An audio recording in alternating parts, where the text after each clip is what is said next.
Pessoal, dando sequência às nossas aulas de antropologia bíblica, vamos ver agora aqui na página 47 acerca dos contrastes entre Adão e Jesus.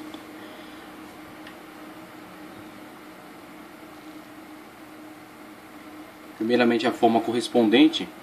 Conforme Gênesis 2:7, o nome Adão, pessoa, é derivado do termo hebraico Adamá, pó, terra vermelha. Na tradição judaica, segundo a concepção antiga, Adão é rei da criação, sendo ao mesmo tempo seu sacerdote e profeta.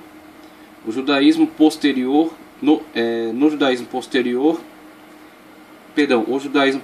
relaciona Adão ao Messias, às vezes de forma correspondente e em outras vezes de forma tipicamente antagônica. No texto de Romanos 5,14, o apóstolo Paulo fez uma adaptação cristã da teologia judaica, mostrando um grande contraste entre Adão e o Senhor. No entanto, a morte reinou desde Adão até Moisés, mesmo sobre aqueles que não pecaram à semelhança da transgressão de Adão, o qual é a figura daquele que havia de vir, Jesus. Então, na forma correspondente, temos aqui: Adão teria sido criado no mês de Nissan, primeiro mês do calendário judeu. Lembrando que são comentários feitos posteriormente pelos rabinos, né? São comentários dos sábios, não são necessariamente fatos, declarações factuais, né, que possam ser comprovadas, mas sim comentários, pensamentos elaborados pelos sábios para explicar essas questões bíblicas difíceis aí. Então eles têm essa ideia de que Adão teria sido criado no mês de Nissan, primeiro mês do calendário judeu, porque o Messias chegará nesse mês. Ambos são o rei, sacerdote, profeta e portadores da luz. Conforme a teologia patrística dos pais da igreja, ou seja, dos primeiros apologistas da igreja, que defenderam a igreja em sucessão aos apóstolos, há uma analogia entre Cristo e Adão, no tocante à sexualidade e à povoação da terra. Em Adão residiam duas potencialidades, masculina e feminina. Se não fosse assim, Eva não teria saído dele. E em Jesus Cristo também residiam duas potencialidades, Cristo e a igreja, isto é, a igreja habitava em Cristo em estado de potencialidade, mesmo antes dela existir em atualidade. Assim, Adão nasceu de uma terra virgem, isto é, não trabalhada. Jesus nasceu através da Virgem Maria. O sono de Adão é também um tema muito apreciado na teologia patrística. Para que a mulher, Eva, nascesse, foi necessário que Adão adormecesse. Esse período de sono traz a ideia de que ele teria adormecido na terra. Foi nesse período de sono que a mulher, que já residia nele em estado de latência, saiu dele.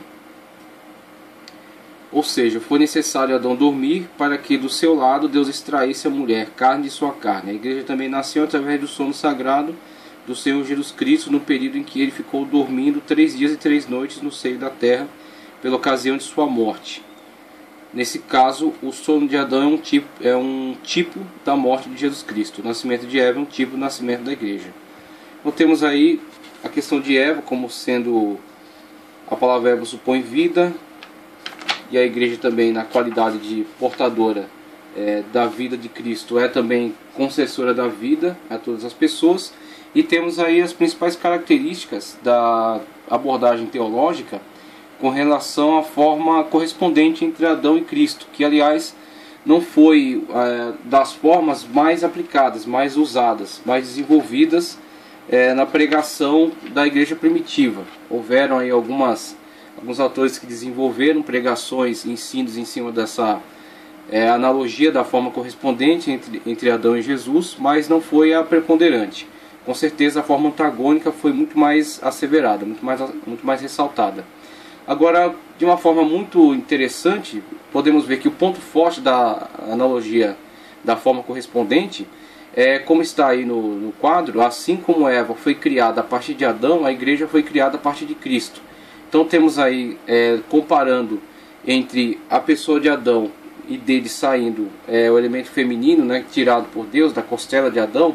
Então no primitivo Adão habitando as duas potencialidades, masculina e feminina, tá certo? Sendo então a feminina separada dele e ambos vivendo em comunhão. Inclusive a própria abordagem de Gênesis, né, que ambos se unem e formam uma só carne. Temos aí futuramente a pessoa de Cristo, quando se manifesta, né, quando nasce, Como Adão foi tirado da terra virgem, Jesus foi tirado da Virgem Maria. Temos então o nascimento de Cristo e em Cristo já a existência da igreja em estado de latência, né, de potencialidade. Então quando Cristo dorme, durante a sua morte, né, colocado no sepulcro, esses 3 dias e 3 noites no qual Cristo esteve dormindo, também pode ser comparado ao sono que Adão teve, do qual decorreu o nascimento de Eva, né? O nascimento de Eva a partir de Adão, o nascimento da igreja a partir de Cristo, tá certo? Então temos aí a forma correspondente e o seu ponto mais forte é nesse aspecto aí. Agora a forma antagônica com certeza é a que teve mais espaço aí para a pregação, o antagonismo entre o personagem de Adão e o personagem de Cristo. Para Paulo, Adão é um perfeito antítipo de Cristo. Ele mostra que em tudo onde Adão fracassou, Jesus venceu. E nos faz saber que Jesus foi o tipo do homem que Deus queria que a geração de Adão fosse. Tudo aquilo que Adão não conseguiu ser, Jesus foi. Todo o mal que Adão não conseguiu resistir forçosamente, Jesus resistiu naturalmente e nos dá graça para resistir também. Mesmo Adão recebendo da parte de Deus uma orientação direta concernente àquilo que ele deveria estar tomando cuidado, aquilo que ele deveria evitar, mesmo assim ele caiu. Mesmo assim ele optou por desobedecer a Deus e com isso trouxe a si e a toda a geração a partir de si o elemento mortífero do pecado, né? Essa contaminação pelo pecado. Enquanto Jesus, de forma livre, de forma espontânea, deliberada, resistiu a todo meio de tentação a que foi exposto. Temos aí a diferença, né? O grande antagonismo entre Adão e Cristo. Adão é apresentado como origem da morte para todos os homens. Jesus é demonstrado como a fonte da vida. Então, a partir de Adão, o pecado, e o pecado, a morte para todos os homens, né? Isso transmitido como que geneticamente já, né? Sendo a partir da geração a transmissão do pecado. E em Cristo a transmissão da vida. Então, mesmo condenados no pecado, né, que recebemos já por geração, quando aceitamos a Cristo como o único e suficiente Salvador, as obras dele, a justiça dele, a salvação que vem através dele é atribuída a nós, é nos fornecida, somos atingidos pela salvação em Cristo Jesus e temos então a certeza de vida eterna em Cristo Jesus, né? Quando ele se manifestar, nós também nos manifestaremos juntamente com ele, como diz o apóstolo. Adão surge como alma vivente e terrestre. Jesus veio como sopro vivificante e celeste. Então Adão é tirado da terra, soprado nele, nas suas narinas, o fôlego de vida, né? E passa a ser alma vivente. E aí é portador de espírito, de inteligência, a imagem e semelhança de Deus, e é portador de vida, tá certo? Agora Cristo, ele entra na vida a partir da sua origem celeste. Cristo é o Logos divino pré-encarnado. Ele é a segunda pessoa da Trindade. Então, por meio do processo chamado kenosis, ele se esvazia, não da sua deidade, mas da sua glória, humilha-se a si mesmo, entra num corpo humano, nasce de uma virgem e vive uma vida humana a partir de então para realizar a obra de sacrifício vicário, substitutivo por nós na cruz do Calvário, né? Ele se entrega para morrer por nós, mesmo não tendo cometido pecado algum. Então vemos aí o contraste entre aquele que veio da terra e aquele que veio de um ambiente celestial. Adão veio da terra, Jesus veio do céu. João 6,51. Adão perde sua luz, Jesus traz de volta. João 8,12. O apóstolo Paulo se utilizou dessa versão em relação a Cristo, fazendo algumas adaptações. Romanos 5,14.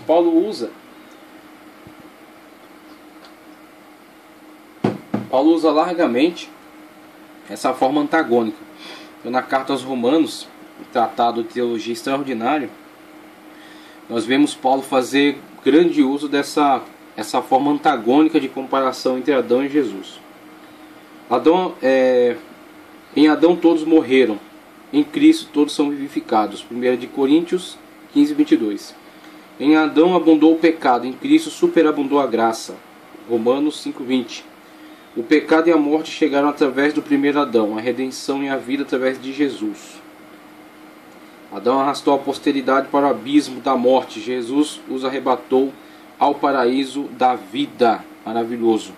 E aí temos, depois dessa questão da forma correspondente antagônica, uma abordagem também sobre a passagem bíblica, onde Deus fala acerca da povoação da terra. Também é interessante tratarmos um pouco acerca disso. Deus, povoação da terra pelo homem. Deus os abençoou e lhes disse: frutificai, multiplicai-vos e enchei a terra, sujeitai-a, dominai sobre os peixes do mar, sobre as aves do céu e sobre todos os animais que se arrastam sobre a terra. Gênesis 1:28. Deus concluiu a obra da criação com a formação do homem. O homem foi criado para governar a criação de Deus. 1:28, Gênesis 1:28, 2:15.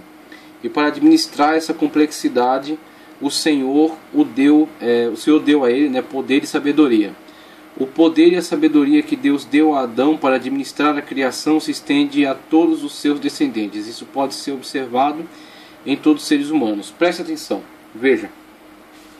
O ponto mais forte da afirmação que fazemos aqui a partir da leitura bíblica, tá certo? Do conhecimento que nos é fornecido, que nos é transmitido pelos textos, pelos cânones sagrados, apontam o homem como uma criação de Deus, tendo ele um paradigma alto com relação ao seu Senhor, tá certo? Comparando-se com o próprio Deus, buscando referenciais na pessoa divina, na sua perfeição, na sua magnitude, na sua misericórdia, tá certo? Então o homem busca um paradigma no seu próprio Criador, no Senhor. E este homem que é referenciado por esse Criador extraordinário, ele é colocado como um ser inteligente e como um ser que tem domínio e responsabilidade. Ele não tem domínio simplesmente para usufruir, para abusar e para destruir. Ele tem um domínio, a preponderância, a inteligência, a sabedoria, a capacidade, tem todas essas qualidades para ser a joia, a coroa da criação, de toda a criação de Deus. Ele coroa toda essa obra de criação, por isso que é criada todas as coisas, tá certo? São criadas todas as coisas, a terra, a biosfera, a vegetação, os mares, os animais marinhos, terrestres, os animais que voam, tudo é criado, tudo é deixado pronto e finalizando toda a obra criadora que vem desde a luz até os corpos celestes e o ambiente terrestre. Finalizando a criação é criado o homem, tá certo? O homem é criado como um ser único, tá ok? E a partir do homem é separada a mulher. Então a mulher já estava em potencialidade dentro do homem. Este homem, conforme podemos ver aqui na leitura do texto, Adão, humanidade, ou antropo, do grego, tá certo? Ser humano, ele continha em si as duas características, masculino e feminino. Quando então são separadas, mas a Bíblia declara que ao unirem-se, constituem uma só carne. Com isso vemos que os dois têm igual importância diante de Deus. Temos que os dois têm o mesmo valor diante de Deus.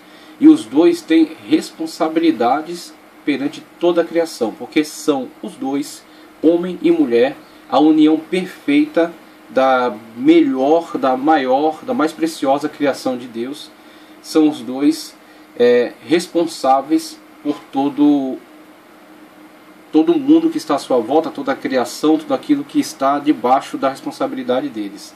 Então vemos, são colocados os dois como dominadores, como mantenedores, tá certo? Como zeladores de toda a criação de Deus.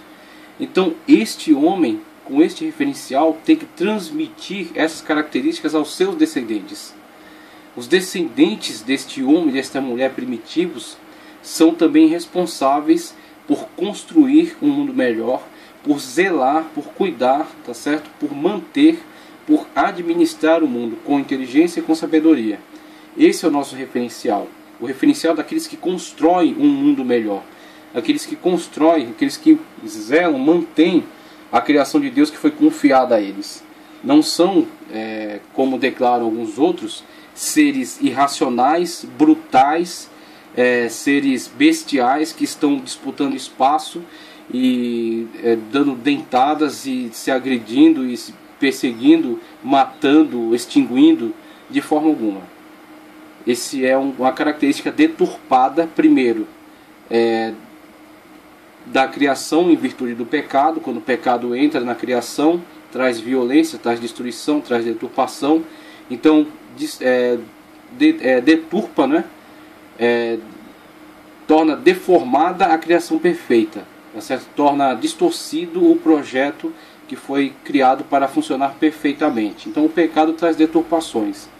E depois a ciência, que tem objetos obscuros, a ciência que não é verdadeira, a ciência que não é sincera, a ciência que não é comprometida com a verdade, mas que é comprometida com determinadas filosofias anti-Deus, determinadas filosofias anti-sobrenaturais, que estão tentando incutir na mente humana que ele é este ser brutal, este ser que tem origem num ser inferior a ele mesmo, tá certo? Então vemos aí a diferença entre o conhecimento da verdade por meio da transmissão bíblica, que mostra o homem como um paradigma alto, um paradigma que vai fazer ele se pautar em Deus, um ser muito melhor do que ele, muito maior do que ele, muito superior a ele, e que deu a ele parte das suas características, tá certo? E que coloca este homem e esta mulher em pé de igualdade na terra, tá certo? E coloca simplesmente uma questão de ordem entre eles, sendo o homem a cabeça, tá certo? E a mulher sua ajudadora, sua coadjutora, aquela que está ao lado dele, não abaixo, ao lado dele, tá certo? E uma questão de deturpação do plano perfeito a partir do pecado. O pecado traz destruição, mas o plano perfeito de Deus traz com certeza alegria, satisfação, traz uma forma muito melhor de viver. Então temos aí a criação, o projeto perfeito de Deus sendo administrado por este homem e esta mulher.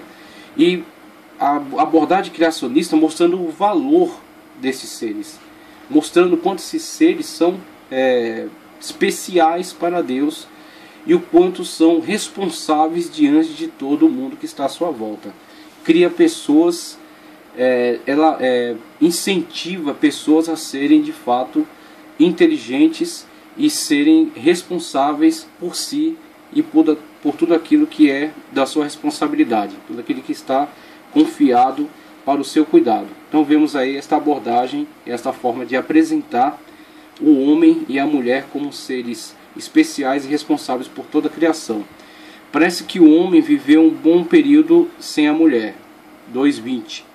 E ao perceber seu estado de solitude, Deus lhe proveu uma companheira idônea com quem ele podia compartilhar ideias e emoções. Aí temos a questão frutificar e multiplicar e encher a terra. E ele traz aqui uma abordagem com relação à forma de procriação. Então temos a forma de procriação entre os seres está ligada também à sua própria forma de existência. Então temos os seres animais na sua forma mais simples de criação, e o próprio texto bíblico nos mostra isso. Os seres animais na sua forma mais simples de criação foram criados somente pela palavra de Deus e não são portadores de racionalidade. Eles têm alma, são almas viventes, mas eles não têm razão, como o homem tem. Ao homem foi dado o Espírito é a imagem e semelhança de Deus, e esta imagem e semelhança de Deus no homem é a sua racionalidade, a sua razão. Então temos que logo haverá diferença entre a forma de procriação dos animais e do homem.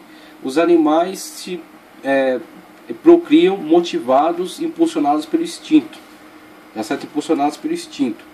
Então a forma animal, movida pela questão libidinosa, do instinto, vão procriar-se sem necessidade de raciocinar sobre o que está fazendo. Se com a sua procriação irá trazer desequilíbrio à fauna local, por exemplo, um determinado animal colocado num determinado local, sem predadores comuns, vai se multiplicar de tal forma que até extingue os meios de alimentação local e causa desequilíbrio, tá certo? Então temos aí, quem é biólogo sabe que algumas modificações que foram feitas pelo homem, tirando animais de determinados habitats e colocando em outros nos quais eles não tinham predadores comuns, causou desequilíbrio da fauna local, causou destruição destruindo até o meio ambiente.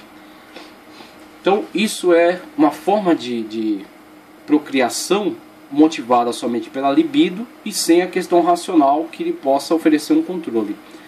Necessariamente precisamos olhar para o homem e a mulher a partir das informações que temos de sua criação e do plano da racionalidade que lhe foi colocado, tá certo? A bênção que ele tem de ser um ser inteligente, necessariamente terá que manifestar essa inteligência também na forma de procriação, também na forma de geração de vida.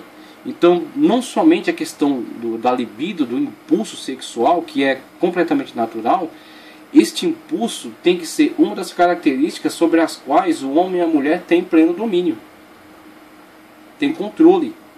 Então, se este homem e esta mulher têm controle sobre todo o seu corpo, sobre todas as características que compõem a sua vida, inclusive sobre o seu impulso sexual, ele gera filhos a partir de uma concepção inteligente. Então, neste momento, nesta ordem de Deus aqui, multiplicai-vos, enchei a terra, sujeitai-a, dominai-a, temos a condição necessária, favorável, para que este processo se estenda e para que o homem se multiplique e para que encha a terra. Esse era o propósito. Agora, uma vez que o homem percebe que o seu habitat já está pleno, já está cheio, a densidade demográfica do local já está bastante alta, não há necessidade de cumprir esta regra cegamente. A pessoa tem que, a partir da sua racionalidade, ele é diferente dos animais. Ele não é simplesmente impulsionado pela libido. Então ele tem que, a partir da sua racionalidade, pensar: será que cabe essa situação de simplesmente cumprir isso cegamente? Será que eu tenho condições financeiras para sustentar uma família grande, numerosa, e dar uma vida confortável a todos os membros dela? Ou será que simplesmente eu tenho condições para apenas ter um filho, 2 filhos, no máximo 3? Então tudo isso tem que ser visto a partir do plano da racionalidade, da inteligência, porque o homem é diferente dos demais animais. E outra coisa é com relação à forma como o homem conduz todas as áreas da sua vida, inclusive a sexualidade. Não é porque o homem tem impulsos, o homem ou a mulher tem impulsos e desejos sexuais, que ele precisa os cumprir cegamente. Se ele assim o faz, ele está comparando-se aos seres irracionais, ele está se tornando um animal como os outros animais quaisquer que não têm inteligência, certo? Teoria dos dois Adãos, na verdade, né? Teoria dos 2 Adãos. Então vamos ver aí, a partir dessa abordagem bíblica, a partir dessas leituras, as teorias que se desenvolveram em relação aos 2 Adãos.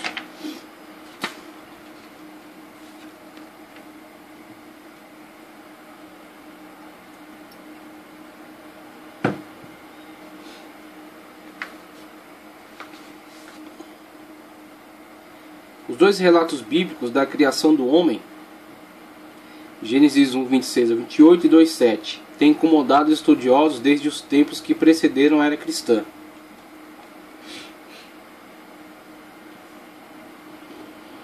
Na verdade, há uma polarização na interpretação desses 2 relatos.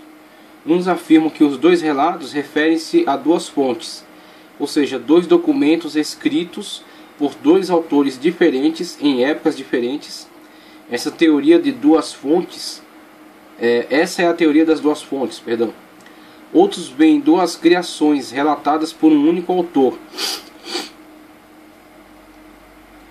de 2 pessoas diferentes, a do capítulo 1 e a do capítulo 2, essa teoria dos 2 Adões. Então, ou temos aí a teoria das 2 fontes, ou temos a teoria dos 2 Adãos. São 2 teorias, e depois a gente vai apresentar a objeção feita pelo conservadorismo. Primeiro, na leitura bíblica que fazemos, Gênesis 1, 26 ao 28, vamos ler aqui primeiro. E na abordagem é usado para Deus o nome Elohim. E disse Deus: façamos o homem à nossa imagem, conforme a nossa semelhança, e domine sobre os peixes do mar, e sobre as aves do céu, e sobre o gado, e sobre toda a terra, e sobre todo réptil que se move sobre a terra. Criou Deus o homem à sua imagem, a imagem de Deus o criou. Homem e mulher os criou. Vemos aí a criação do homem, antes de Eva ser tirada do homem, com isso na abordagem que já fizemos aqui, a potencialidade masculina e feminina no mesmo ser, tá certo? Então temos aí mais do que falar acerca de, usando os termos gregos, por exemplo, que ajudam bastante na compreensão. Andros, por exemplo, quando se usa a palavra andros do grego, está se referindo ao sexo masculino, ao homem.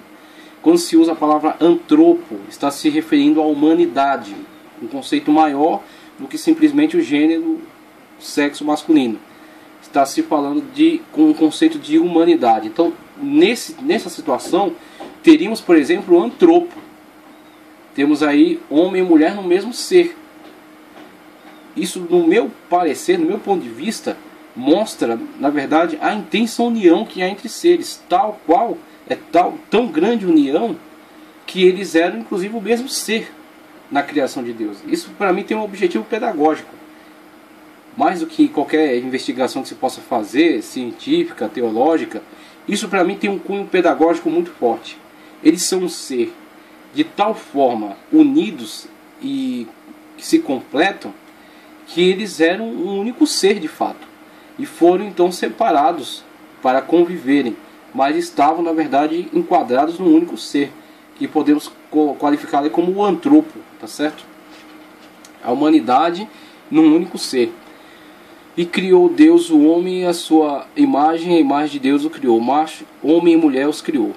E Deus os abençoou e disse-lhes, e Deus abençoou e Deus lhes disse: frutificai e multiplicai-vos, enchei a terra, sujeitai-a e dominai sobre os peixes do mar e sobre as aves do céu e sobre todo animal que se move sobre a terra. Então temos aí a abordagem da criação de um ponto de vista mais universalista, né? De um ponto de vista mais amplo. E aí vemos agora Gênesis 2:7 usando o termo Javé para Deus, ou Yavé, tá certo? E formou o Senhor Deus o homem do pó da terra, e soprou em suas narinas o fôlego da vida. O homem foi feito alma vivente. Depois temos ainda o texto da criação, onde é abordada a criação da mulher. Então o Senhor Deus fez cair um sono pesado sobre Adão, e este adormeceu, e tomou uma de suas costelas e cerrou a carne em seu lugar. E da costela que o Senhor Deus tomou do homem, formou uma mulher e trouxe-a a Adão. E disse Adão: esta é agora osso dos meus ossos, carne da minha carne. Esta será chamada mulher, porquanto do homem foi tomada. Portanto, deixará o homem o seu pai e a sua mãe, apegar-se-á a sua mulher, e serão ambos uma carne. Veja aí essa declaração, né? E ambos estavam nus, o homem e a sua mulher, e não se envergonhavam. Teoria dos dois Adãos, conforme damos continuidade aqui, os dois relatos. Hoje em dia, a maioria dos estudiosos concorda que os capítulos 1 e 2 de Gênesis são dois relatos da criação, que mais tarde foram entretecidos, pois eles alegam que um relato parece não depender do outro. São narrativas diferentes, feitas por pessoas diferentes em datas diferentes. Aí temos, na teoria das duas fontes, esta abordagem de que esses dois relatos bíblicos aqui não dependem um do outro. Esses dois relatos aqui não dependem um do outro, são narrativas independentes. A forma de abordagem aqui é completamente diferente desta forma, e com isso teríamos um autor para esta abordagem e outro autor para esta outra forma de descrever o assunto. E aí teríamos pelo menos dois autores diferentes, e além disso tem dentro dessa própria tese a proposta de que esses textos foram escritos em épocas diferentes, e inclusive em épocas diferentes da época mosaica. Então as implicações são autores diferentes, logo não é Moisés, e são épocas diferentes também soterrando a possibilidade de ter sido Moisés o autor.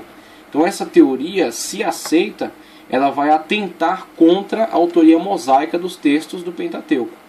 Então não tem como se admitir essa teoria sem negar a autoria mosaica.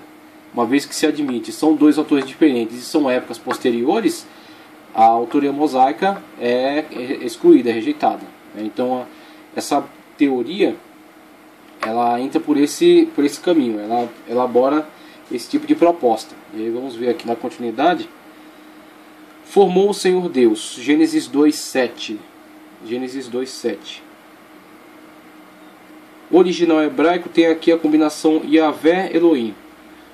O hebraico do segundo capítulo é mais antigo que no caso do primeiro, com o pressuposto de que temos aqui um hebraico histórico diferente, ou seja, um tipo de hebraico usado em um diferente período histórico.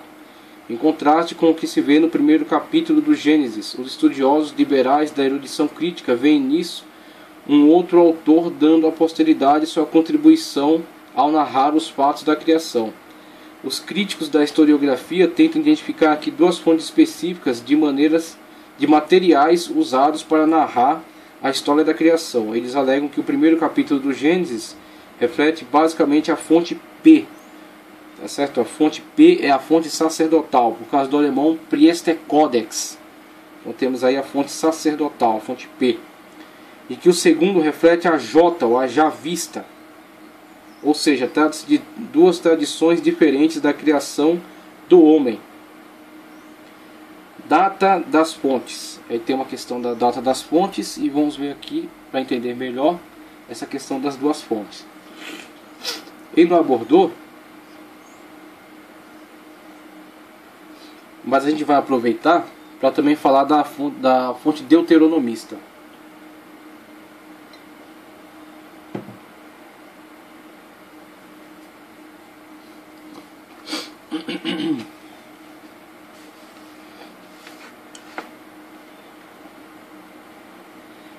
Então, nessa teoria das duas fontes, temos tradições sendo desenvolvidas independentemente, a javista e a eloísta. Okay? Conforme vimos nos textos passados, a javista tem uma abordagem, conforme no capítulo 2, vimos lá, 2.7. E a eloísta tem uma outra abordagem. Okay? A eloísta enfatiza outras características textuais, dá outra forma à sua narrativa dos fatos. Então temos pelo menos duas fontes diferentes a partir das diferenciações textuais, das leituras que são feitas. Então a javista e a eloísta se desenvolvendo independentemente, sendo unificadas posteriormente. Então essa unificação posterior, esse entretecimento dos textos, como foi falado aqui pelo autor, produzia um texto que, mesmo que unificado forçosamente, vamos dizer assim, artificialmente, a posteriori, eles guardam em si características de narrativa diferenciadas que podem ser identificáveis.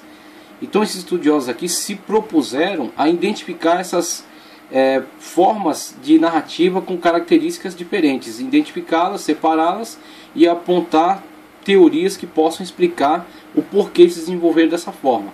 Então esta forma de narrativa javista e eloísta, conforme proposto, se desenvolveram de forma independente, posteriormente, tá certo? Não saíram da caneta de Moisés, saíram de autores diferentes, em lugares diferentes e posterior. E aí foram unificadas depois. Quando foram unificadas a javista e a eloísta, é acrescido a elas as narrativas deuteronomistas, os textos deuteronomistas. Esses textos deuteronomistas estão ligados principalmente à tradição que foi encontrada nas narrativas acerca de Josias. Então, como que esses estudiosos leem aquela passagem que Josias, à frente de uma obra de reforma religiosa, empreende a reforma do templo e os seus comandantes, né, os seus chefes responsáveis, sacerdotes, encontram um texto sagrado no templo, tá certo? E levam o rei, ao fazer a leitura desse texto, se comove, né, das exortações que estavam ali e principalmente do distanciamento que o povo que o povo se encontrava em relação às leis sagradas, e com isso tem um respaldo agora doutrinário para a sua reforma. A sua reforma já estava sendo implementada, mas agora ele tem um respaldo doutrinário para esta reforma. O texto bíblico nos diz que os responsáveis, os sacerdotes que encontram o texto, eles encontram o texto no templo, eles não produzem o texto. Diz que eles encontram o texto no templo e levam o rei. O rei, ao se deparar com essa leitura, é motivado a empreender a reforma de uma forma ainda mais profunda, né? Mas os teóricos dessa teoria das duas fontes, eles preferem, ao fazer essa leitura, ter um entendimento diverso do que a própria leitura propõe. Com isso, eles dizem, aquilo não foi, na verdade, uma descoberta de um texto pronto, aquilo, na verdade, foi a produção de uma doutrina. Então, aqueles responsáveis pela reforma, na verdade, eram responsáveis também pela produção de um respaldo doutrinário para aquela reforma. E este respaldo doutrinário foi as tradições deuteronomistas. As tradições deuteronomistas, conforme encontramos aí no Pentateuco, no Deuteronômio, uma forma de abordagem que prioriza o povo de Israel como o povo da promessa, o povo da aliança, tá certo? Que dá uma característica ao povo de Israel como um povo que tem uma grande missão entre as nações. Então temos aí uma outra forma de abordagem do texto sagrado, colocando o povo de Israel num papel de protagonista da história, ok?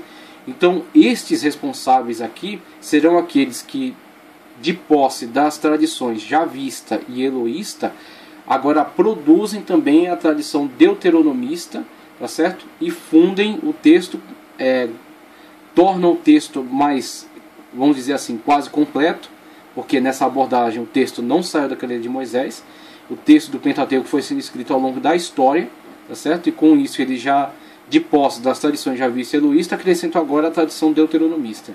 Então a tradição deuteronomista, responsável pelos textos do próprio Deuteronômio, né, do Pentateuco, dá uma forma, vamos dizer assim, mais unificada a essas tradições, tendo já javista e eloísta e acrescentando agora a sua, tá certo? Formando um cânon e colocando esse tipo de perspectiva sobre a história judaica.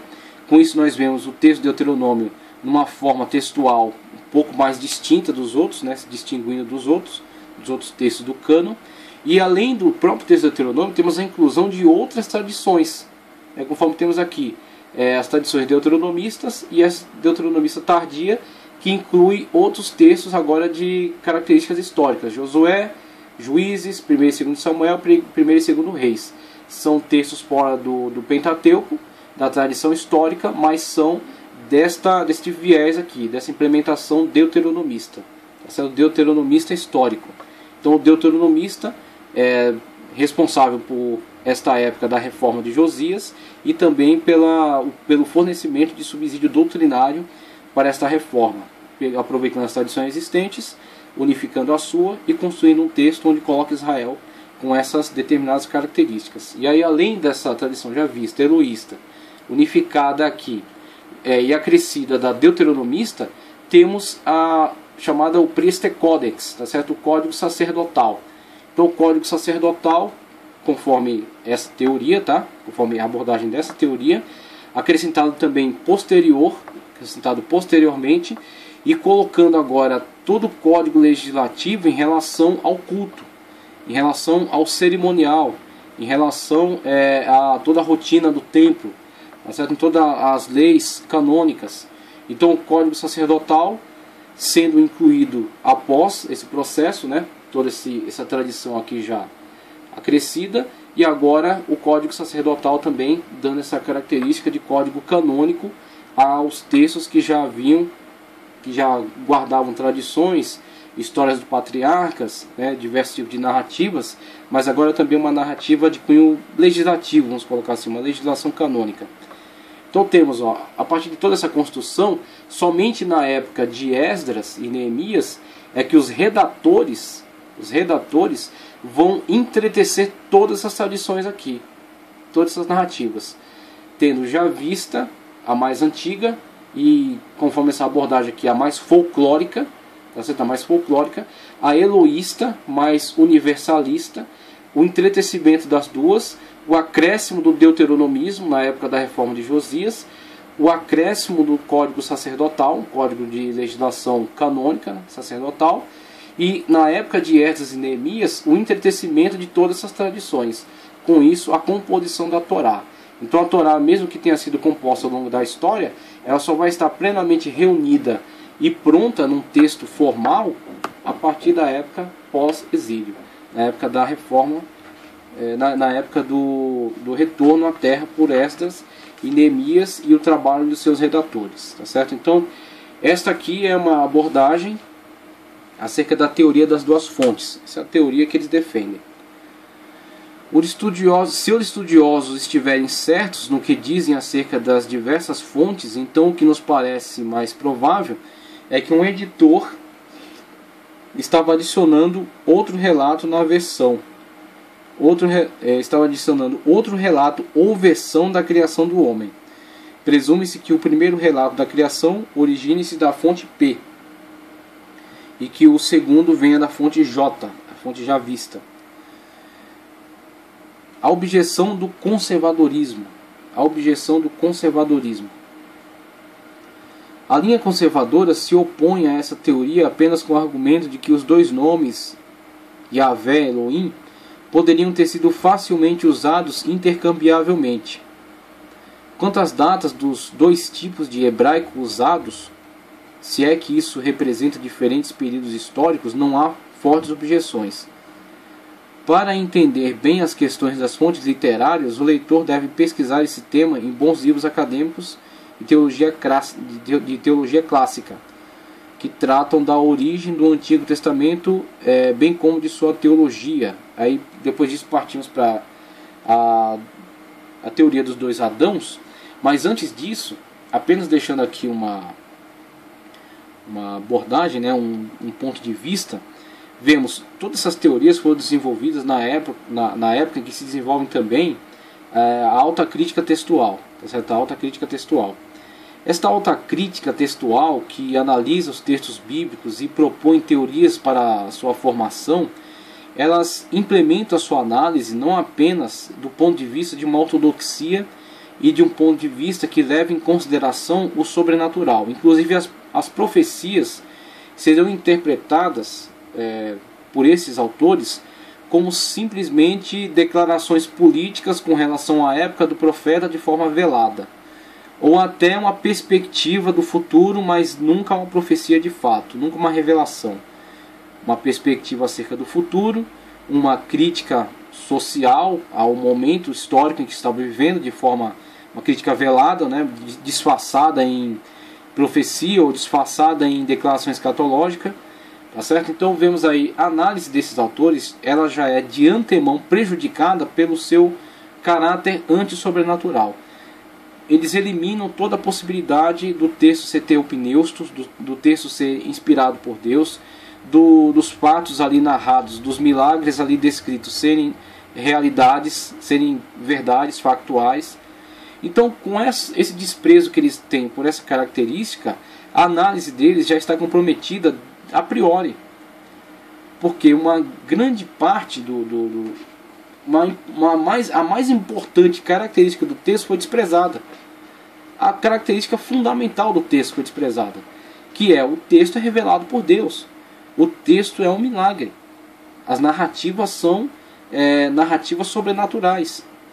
Então, por que todo esse corpo teórico desenvolvido aqui para tentar explicar essas características textuais? Porque essas teorias aqui colocam de lado toda a questão sobrenatural. Atendem a esse propósito, atendem a essa perspectiva. Então, por isso que são implementadas dessa forma. Agora, se nós abandonarmos o preconceito contra o sobrenatural, se nós temos um relacionamento com Deus, e a partir desse nosso relacionamento com Deus, desta verdade de Deus presente em nós, vivenciada, tá certo? Provada em nossa própria vida, não em laboratórios, mas em nós mesmos, se nós encaramos essas narrativas aqui a partir da perspectiva de que o Deus que as fez produzir é um Deus verdadeiro e um Deus que de fato interage na história, tudo isso aqui cai por terra. Nós entendemos que este Deus que é capaz de qualquer milagre, que é capaz de qualquer intervenção sobrenatural, foi o mesmo Deus que deu inspiração ao seu servo Moisés para que em época muito antiga na história tivesse a capacidade de ler as tradições transmitidas a ele, quer pela oralidade, tá certo? Que muito do que está no Pentateuco foi transmitido pela oralidade, quer através de tradições, e aí não temos como oferecer provas, mas é possível que tenham chegado as tradições escritas a Moisés, tá certo? E a arqueologia já nos mostra que a perspectiva que tinham esses produtores destas teorias de que não havia uma escrita muito antiga, não havia habilidades de escrita muito antiga, não haviam documentos muito antigos, quando se desenvolve essas teorias aqui, 1700, 1800, tá certo? Com o avanço da arqueologia, foi-se empurrando cada vez mais para trás as épocas históricas em que o homem já tinha condições de guardar conhecimento, guardar cultura em meios escritos. Descobriram-se as tábuas de Amarna, tá certo? De Nuzi, tá certo? De muitos outros locais onde a arqueologia até hoje está escavando e que apresentam textos de uma antiguidade extraordinária. Então, com isso, esses pressupostos levantados aqui, muitos deles já foram contestados. E podemos facilmente, através de subsídios científicos, né? Arqueologia, paleontologia, história antiga, e principalmente através de conhecimento do sobrenatural, através da prova em Deus, a prova de Deus que está em nós, olhar para a narrativa bíblica e tranquilamente ver a possibilidade e para nós a certeza de que Deus inspirou Moisés a escrever os livros do Pentateuco. As revelações, aquilo foi transmitido em Gênesis, as tradições fornecidas pelos os chefes das tribos que estavam cativos em Israel, mas que guardavam suas tradições familiares e que transmitiram a Moisés. Moisés foi conhecedor de todas elas, e a habilidade adquirida por Moisés, por estar exposto a um meio acadêmico da época dos mais importantes. Ele foi filho da filha de Faraó, ele teve sua educação junto à monarquia egípcia, ele foi exposto a toda a ciência da época, ele teve sua capacidade cognitiva com certeza muito bem preparada, muito avançada, porque estava exposto a um conhecimento muito complexo. Com isso teve condições mentais de receber a revelação de Deus, de receber as tradições e de desenvolver a partir da inspiração do Espírito Santo um código de leis extremamente complexo. Um código de leis muito avançado para a sua época. Porque uma das características que os teóricos olham para o texto bíblico e rejeitam essa possibilidade. O código de leis desenvolvido que saiu da caneta de Moisés era muito complexo para a sua época. Estava muito avançado, tá certo? Só que essas características que estão no texto foram fornecidas não só pela inteligência humana, mas sim pela inspiração divina. Com isso, a partir da ortodoxia, a partir do conservadorismo e a partir das informações que temos, os subsídios científicos que se desenvolveram, e principalmente através do conhecimento que temos acerca do Deus a que servimos, nós entendemos que Moisés é o autor dos textos bíblicos. Moisés é o autor da Torá. Ela saiu da caneta de Moisés. As diferenciações que podem ter sido colocadas nos textos, as formas narrativas, se foram ou foram por redatores.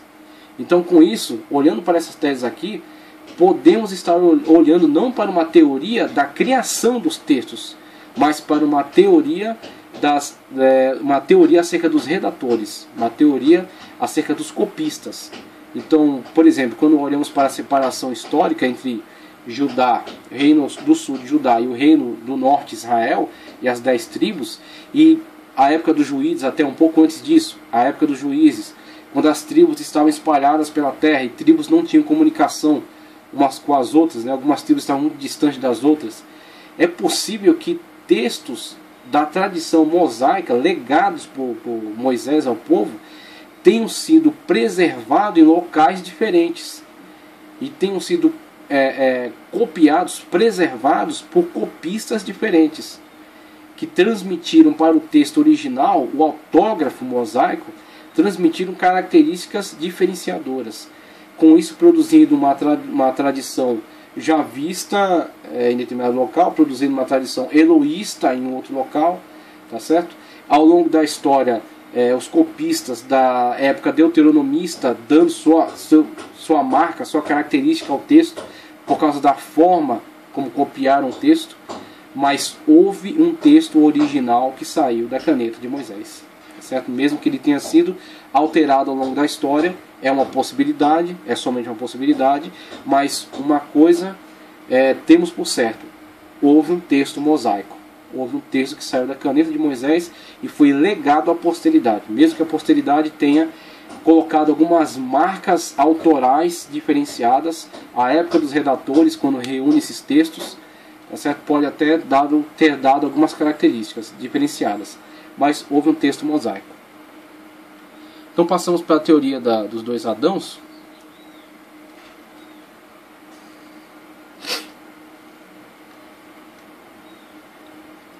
Alguns rabinos têm afirmado que Deus criou dois Adãos, o do capítulo 1 e o do capítulo 2 de Gênesis. O grande responsável por essa doutrina foi o filósofo teólogo judeu Filon de Alexandria, que viveu entre os anos 30 e 50 da era cristã, 30 a.C. e 50 depois de Cristo. Filon dizia que o Adão de Gênesis 1:27 é o homem perfeito, uma espécie de homem celestial, portanto ideal.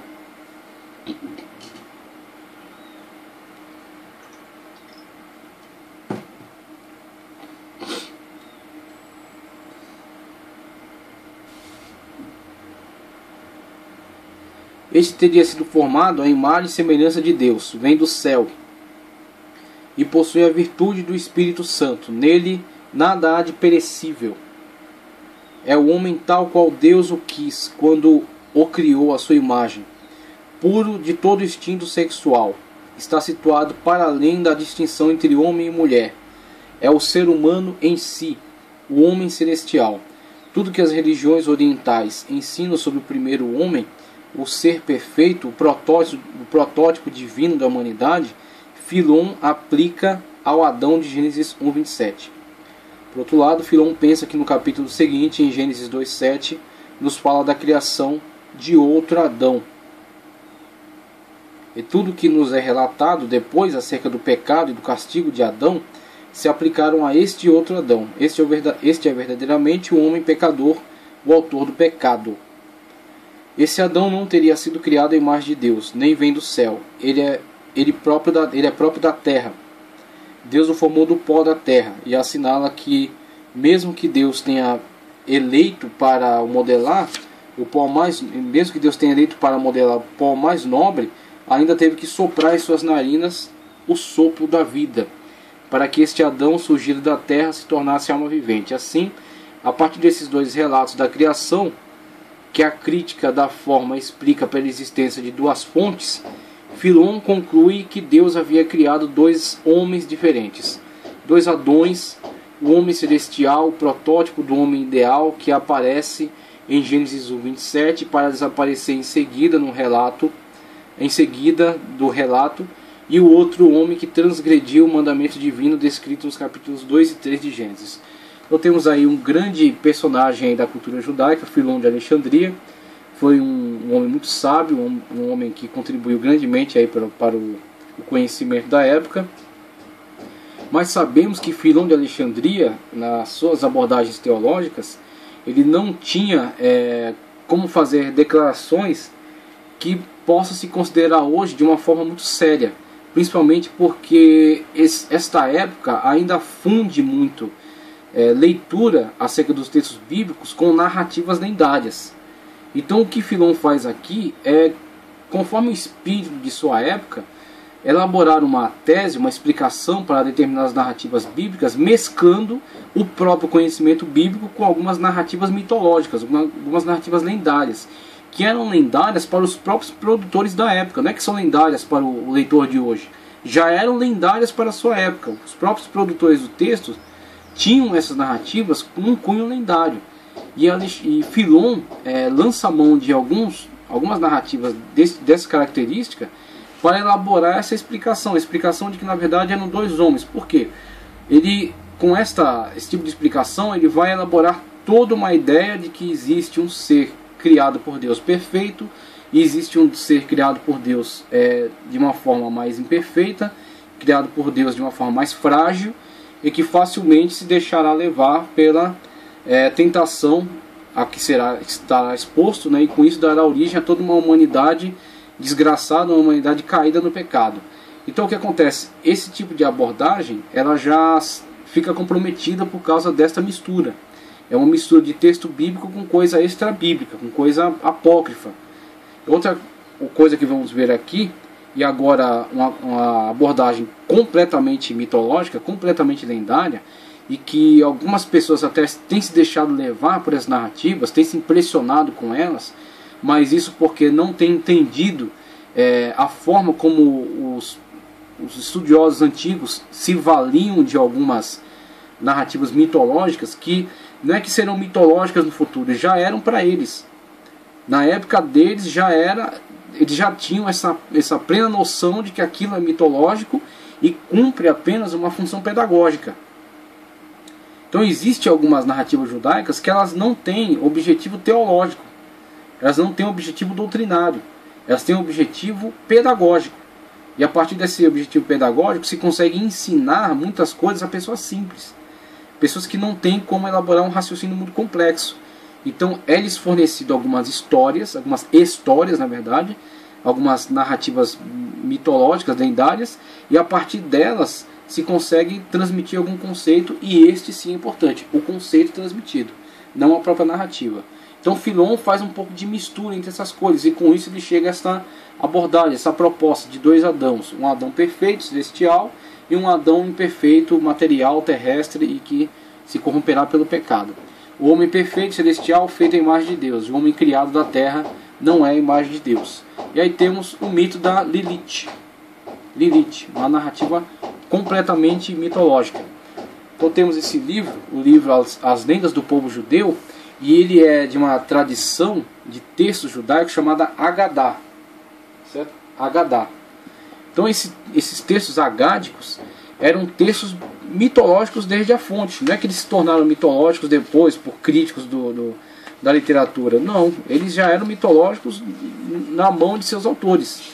Aqueles que os produziram para isso mesmo, para serem mitos, e a partir desses mitos tirarem exemplos pedagógicos, exemplos que possam facilitar o ensinamento para pessoas simples ou até para crianças, tá certo? Então temos aí esse tipo de texto aqui na tradição judaica. Então a tradição judaica tem o Talmud, que é legislativo, tem a Mishnah, que é comentário aos textos sagrados, né? E tem literaturas, tem a Tanakh, a Bíblia, a Torá, que é o Pentateuco, e tem a Agadá, que são textos mitológicos. Dentre os textos mitológicos, temos a narrativa aqui acerca da Lilith. Certo? Então vamos ler aqui um pequeno trecho acerca de Lilith. Depois que o Senhor criou Adão, disse: não é bom que o homem esteja só. E da terra da qual formara Adão, fez uma mulher, a chamou de Lilith. Logo depois que os dois tiveram uma desavença, Lilith disse: és apenas meu irmão, ambos fomos tirados da terra. E um não acatava a palavra do outro. Quando Lilith viu que não havia paz, proferiu o verdadeiro nome de Deus e levantou o voo. Outra característica, essa característica mística das narrativas lendárias. Então, se alguém conhecer o verdadeiro nome de Deus, consegue fazer coisas extraordinárias. Adão então orou diante do seu Criador e disse: Senhor do mundo, a mulher que me deste partiu. O Senhor enviou 3 mensageiros a fim de trazer Lilith de volta, dizendo: será bom se ela quiser voltar. Caso contrário, tem que aceitar o fato de que irão morrer 100 filhos diariamente. Os anjos procuraram Lilith e encontraram no mar, dentro da água caudalosa, no lugar onde mais tarde os egípcios se afogariam. Contaram a Lilith que o Senhor dissera. Lilith, contudo, não quis voltar, então os anjos falaram: afogar-te-emos no mar. Lilith respondeu: deixe-me. Não sabeis que fui criada em vão e que é meu destino dizimar recém-nascidos? Quando é um menino, tenho poder sobre ele até o 8º dia. Se é menina, até o 20º. No entanto, ela jurou aos anjos em nome do Deus vivo que sempre que avistasse as figuras ou apenas os nomes dos mensageiros de Deus, deixaria a criança. Também aceitou o fato de que diariamente iriam perecer 100 filhos seus.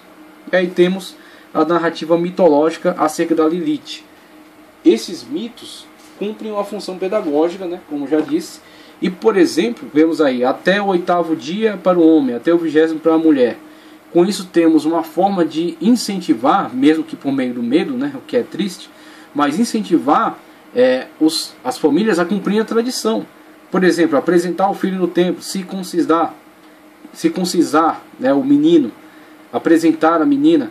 Temos aí formas de incentivar o povo a cumprir a tradição através dessa forma pedagógica. Então, os mitos cumpriam para a sua época objetivos pedagógicos, não eram narrativas teológicas. E aí temos textos de Isaías que aproveitam o texto de Isaías, o texto de Marco, que nos transmitem a forma como o povo lidava com essas mitologias na sua época. Então temos Isaías falando acerca dos espíritos das florestas, né? E aí temos a presença de